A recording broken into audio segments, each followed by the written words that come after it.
দিল্লী আৰক্ষীৰ বৃহৎ সফলতা ভয়ংকৰ সন্ত্ৰাসবাদী আক্ৰমণৰ ষড়যন্ত্ৰ বিফল ISISৰ 2 কট্টৰপন্থী সদস্য গ্ৰেপ্তাৰ উদ্ধাৰ বোমা নিৰ্মাণৰ সামগ্ৰী আৰু শপতৰ ভিডিঅ' সিৰিয়া তুৰস্ক সীমান্তৰ পৰা আহিছিল নিৰ্দেশ জনবহুল অঞ্চল আছিল সন্ত্ৰাসবাদীৰ লক্ষ্য ৰক্ষা পৰিল ৰাজধানী দিল্লী দীপাৱলীৰ ঠিক আগে ৰাজধানী দিল্লীত এক বৃহৎ সন্ত্ৰাসবাদী আক্ৰমণৰ ষড়যন্ত্ৰ বিফল দিল্লী আৰক্ষীৰ বিশেষ কোষে এক বৃহৎ সফলতা অৰ্জন কৰিছে এক গোপন অভিযানত আইসিসৰ 2জন সন্দেহযুক্ত দুধৰ্ষ সদস্যক জীৱন্তে গ্ৰেপ্তাৰ কৰা হৈছে এই অভিযুক্ত দুজনে দীপাৱলীৰ সময়ত দিল্লীৰ জনবহুল অঞ্চলত বোমা বিস্ফোৰণৰ পৰিকল্পনা কৰিছিল আৰক্ষীৰ সূত্ৰে প্ৰকাশ কৰা তথ্য অনুসৰি ধৃত সদস্য দুজনৰ নাম আবু মুহাৰিব আৰু আবু মহম্মদ দুয়োজনেই আইসিসৰ কট্টৰ আদৰ্শেৰে গভীৰভাৱে প্ৰভাৱিত আছিল তেওঁলোকৰ পৰা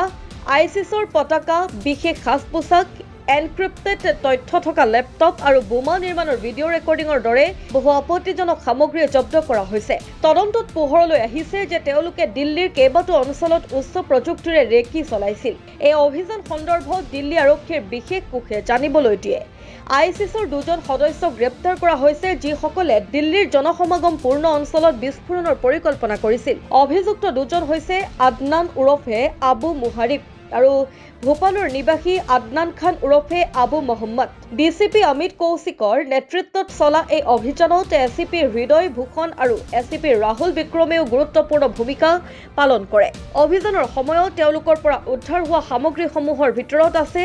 আইসিসৰ প্ৰতি অনুগত্যৰ শপত লোৱাৰ এক ভিডিঅ' শপত গ্ৰহণৰ সময়ত ব্যৱহৃত পতাকা আৰু বিশেষ সাজ-পোছাক এনক্ৰিপ্টেড তথ্যৰে ভৰা ল্যাপটপ আৰু পেন ড্ৰাইভ বোমাৰ বাবে টাইমাৰ কেনেকৈ বনাব লাগে তাৰ এক ভিডিঅ' তদন্তত প্ৰকাশ পাইছে যে অভিযুক্ত দুজনে ইতিমধ্যে আইইডি নিৰ্মাণৰ প্ৰক্ৰিয়া আৰম্ভ কৰিছিল তেওঁলোকে লক্ষ্য হিচাপে লোৱা ঠাইৰ ফটো আৰক্ষীয়ে লাভ কৰিছে আটাইতকৈ উদ্বেগজনক কথাটো হ'ল যে এই সন্ত্ৰাসবাদীসকলৰ হেণ্ডলাৰ সিৰিয়া আৰু তুৰস্কৰ সীমান্তৱৰ্তী অঞ্চলত সক্ৰিয় যাৰ সৈতে তেওঁলোকে ইনষ্টাগ্ৰামৰ জৰিয়তে যোগাযোগ ৰক্ষা কৰিছিল দ্বিতীয়জন অভিযুক্ত 21 বছৰীয়া আদনান খান ভোপালৰ পৰুন্দ অঞ্চলৰ বাসিন্দা আৰু তেওঁ চাৰ্টাৰ্ড একাউণ্টেন্সি পঢ়ি আছিল তেওঁৰ পিতৃ এগৰাকী ব্যক্তিগত কোম্পানীৰ একাউণ্টেণ্ট উল্লেখযোগ্য যে 2024 চনত জ্ঞানবাপী মছজিদৰ জৰীপৰ নিৰ্দেশ দিয়া ন্যায়াধীশক ছ'চিয়েল মিডিয়াত হত্যাৰ ভাবুকি দিয়াৰ অভিযোগত উত্তৰ প্ৰদেশৰ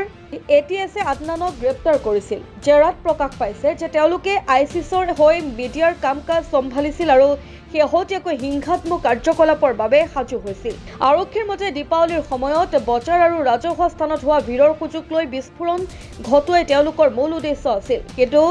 এক প্ৰিএম্পটিভ গ্ৰেপ্তাৰ জৰিয়তে আৰক্ষীয়ে এই ভয়ংকৰ পৰিকল্পনা বিফল কৰে তেওঁলোকে ইমিডিয়েট ছুপাৰভাইজাৰ বুলি কোৱা বিদেশী হেণ্ডলাৰজনক চিনাক্ত কৰিবলৈ কেন্দ্ৰীয় সংস্থাসমূহৰ সহযোগত তদন্ত অব্যাহত আছে বিগত কেইবাহমান ধৰি দিল্লী আৰক্ষীৰ বিশেষ কোষে এই নেটৱৰ্কটোৰ ওপৰত নজৰ ৰাখিছিল আৰু সঠিক সময়ত পদক্ষেপ লৈ এক বৃহৎ দুৰ্ঘটনা ৰোধ কৰিবলৈ সক্ষম হৈছিল ভিডিঅ'টো ভাল লাগিলে লাইক শ্বেয়াৰ কমেণ্ট আৰু চেনেলটো ছাবস্ক্ৰাইব কৰিবলৈ নাপাহৰিব